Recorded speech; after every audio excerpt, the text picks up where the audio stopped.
Kadang bila kita majoriti, kita rasa terlalu selesa dan angkuh menganggap bahawa oleh demikian tidak boleh meraihkan kelompok-kelompok yang lain. Ini bukan yang diri. Assalamualaikum warahmatullahi wabarakatuh. Jumpa lagi dengan saya Tutur Gebut Official. Selamat siang kawan-kawan. Selamat datang di channel ini. Semoga kebahagiaan dan kesehatan selalu menemani hidup Anda. Baik kawan, saya ucapkan terima kasih kepada Anda yang baru pertama kali menonton video ini. Dan saya ucapkan terima kasih pula kepada Anda yang selama ini support Tutur Gabut. Tetap support Tutur Gabut agar Tutur Gabut Official selalu semangat mengupload video trending saat ini dengan penyampaian yang berbeda. Baik kawan, tadi baru saja kita lihat potongan sedikit tentang pernyataan daripada Perdana Menteri Mahathir Mohamad tentang etnis Melayu Malaysia seperti itu tadi. Terus mengapa hal seperti ini bisa terjadi? Mengapa kok ada pesan seperti ini dari beliau, Bapak Perdana Menteri ini? Kita simak dulu videonya ya, baru nanti kita reaksi lagi. Jangan kemana-mana. Perdana Menteri Datuk Seri Anwar Ibrahim mengingatkan orang Melayu Islam yang merupakan kumpulan majoriti di negara ini supaya jangan terlalu selesa dan angkuh sehingga memingkirkan kumpulan minoriti lain. Ingatan itu disuarakannya selepas beliau melihat sendiri bagaimana umat Islam dilayan di negara bukan Islam dalam lawatan kerja rasminya ke Kemboja baru-baru ini. Kita kadang-kadang bila kita majoriti, kita rasa terlalu selesa dan angkuh menganggap bahawa oleh demikian tidak boleh meraihkan kelompok-kelompok yang lain. Ini bukan yang dianjurkan dalam pengajaran pedoman Nabi Muhammad SAW, seperti mana berlakunya perjanjian Mas'ah Madinah, di mana dirangkul semua kekuatan asalkan mereka tunduk pada satu peraturan, satu perlembagaan. Beliau berkata demikian ketika berucap pada perhimpunan bulanan bersama warga Kementerian Kewangan hari ini. Tambahnya, dalam menjaga kepentingan majoriti Melayu Islam di Malaysia, beliau memegang prinsip hormat menghormati, meraihkan dan memberi hak semua rakyat perlu dijaga. Perkara itu juga katanya menjadi kerja keras untuk kerajaan perpaduan di bawah kepimpinannya. Indonesia yang dulu kita pandang remeh, kita pandang rendah, ya, sebagai negara pembekal buruh kasar, pembantu rumah, ya, masyarakat yang kurang maju, kitalah yang paling maju di kalangan rumpun Melayu dan sebagainya.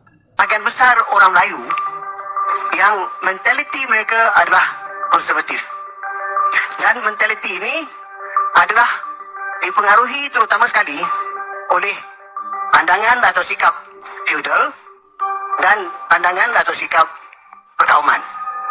Saya tidak mengatakan semua orang bersifat begitu, tapi sebagian besar orang Melayu sekarang ini bersifat demikian.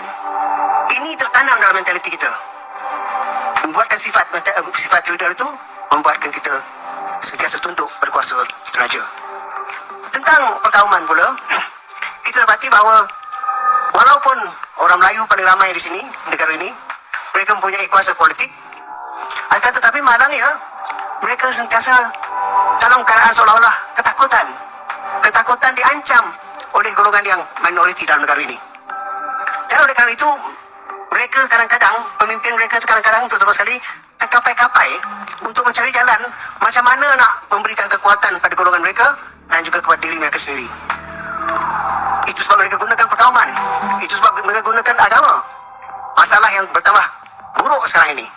Dan sekarang ini ada pula misalnya soal ICRD ataupun ada soal statut Rom ini, dan mereka gunakan ini bukan saja untuk memperkuatkan kedudukan raja, tetapi memperkuatkan diri mereka sendiri. Kerana raja itu dianggap sebagai seorang yang mewakili ketuhanan Melayu. Bukan saya kedaulatan diri mereka sendiri, tapi ketuhanan Melayu. Jadi kalau ketuhanan Melayu itu ditunjukkan, diagungkan, maka raja dinaikkan. Dengan sendirinya ada golongan Melayu yang perkauman yang suka supaya perkara ini diketahui. Sangat tepat. Satu-satunya negara yang cukup aneh kerana penduduk majoritinya berfikir dan bertindak seperti minoriti. Yang terkinja-kinja di luar sana mendaulatkan hak, pulangkan hak. Hak ini memang sudah termaktub dalam perlembagaan, tetapi terkinja-kinja kita di luar menuntut hak yang memang sudah terbela, seolah-olah kita minoriti. Sedangkan dari puncak istana sampai ke pion pejabat tanah itu tidak pernah bukan Melayu. Dan majoriti yang menduduki kerusi dalam parlimen juga sepanjang 15 episod pilihan raya tidak pernah bukan majoriti Melayu. Ini yang saya dalam konteks media harapkan ada keterbukaan, kerana saya sebut kepada menteri, masuk kepada Perdana Menteri, keterbukaan ini adalah kunci untuk mencerdaskan audience. Sementara kita menantikan pendidikan memakan masa yang bertahun, tetapi mujadalah itu sudah terangkum di dalam An-Nahl 125 Wajadilhum billati ahsan yang gagal kita manfaat. Di Amerika dan kebanyakan negara, selalunya yang buat protes untuk menuntut hak mereka, hak agama mereka dan sebagainya dijalankan oleh golongan minoriti. Tetapi apa yang berlaku di Malaysia sebaliknya, kaum Melayu sebagai kaum majoriti di negara ini pula yang kerap melakukan protes mempertahankan hak Melayu, hak Islam dan sebagainya. Lebih aneh lagi, berapa banyak pula protes yang dijalankan oleh kaum minoriti Cina dan India untuk menuntut hak kaum dan agama mereka di negara ini. Kalau India, ada sekali waktu hijrah dulu. Kalau Cina, berapa banyak protes yang kaum Cina buat di negara kita ini untuk memperjuangkan nasib mereka. Pelik sungguh kan? Seolah-olah kaum Melayu yang majoriti inilah dibuli dan diskriminasi sampai kena buat protes panjang masa. Padahal yang memerintah orang Melayu, perlembagaan pun melindungi orang Melayu. Meskipun kuasa di tangan kita, kita masih lagi berbicara tentang hak kita. Rakan-rakan Melayu, saya terimalah hakikat yang kita ni memang bangsa yang lemah. Kita ada pemimpin Melayu daripada dulu sampai sekarang pun tak mampu ubah nasib kita. Ayolah orang Melayu, kita bangkitlah, kita berubahlah. Itu kan permasalahannya yang terjadi sebenarnya seperti itu.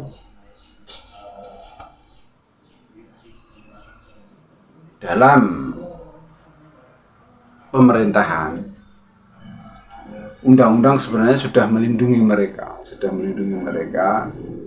dengan istilah ketuhanan Melayu. Sebenarnya seperti itu.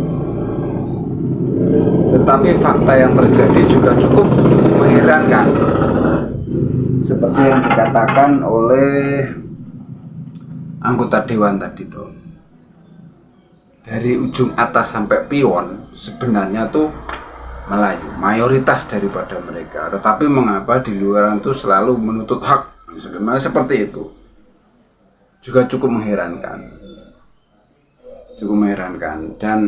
Dan karena di sana ada yang disebut ketuhanan Melayu, berarti kan raja tadi, terus ada keistimewaan daripada rumpun Melayu itu, seperti itu kawan. Terus sifat-sifat yang yang diungkapkan pertama tadi, video pertama, bahwa dulu menganggap Indonesia seperti itu toh, anggapannya dengan kesombongan seperti itu. Makanya jangan sombong, dari awal kan begitu toh. Perdana Menteri sudah mengingatkan tentang mayoritas jangan sombong kan. Ini mungkin juga timbul karena sebuah sistem tadi. Karena ada sistem keistimewaan, akhirnya dia merasa lebih daripada yang lain seperti itu. Terus akhirnya mempunyai cara berpikir, mindset, cara berpikir seperti itu.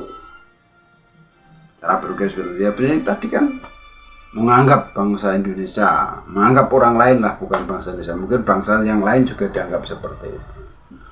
Jadi kurang menghargai orang lain.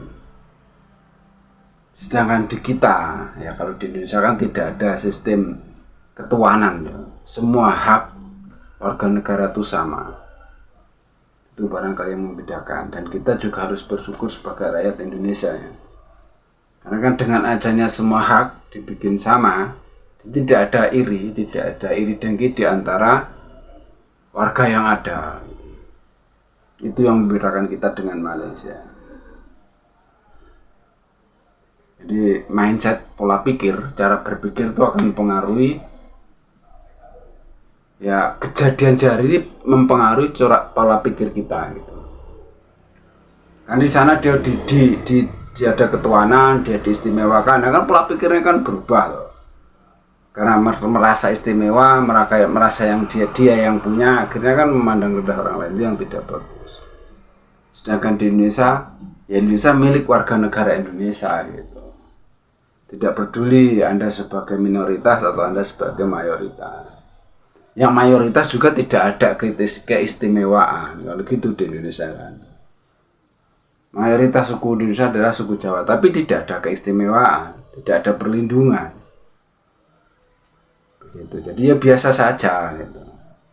Berbeda dengan yang di Malaysia. Sebenarnya karena awal video kan dari Bapak Mahathir Muhammad siapa tuh Anwar Ibrahim seperti itu. Oke, cukup sekian reaksi dari Tutor Gabut. Ya, kita harus bersyukur bahwa Indonesia itu haknya sama, tergantung Anda saja gitu. Tidak seperti negara tetangga. Oke, cukup sekian, ada salah-salah kata mohon maaf. Ada yang baik ambil sebagai pelajaran, yang jelek buang saja. Tutor Gabut official, Gabut official. Wassalamualaikum warahmatullahi wabarakatuh.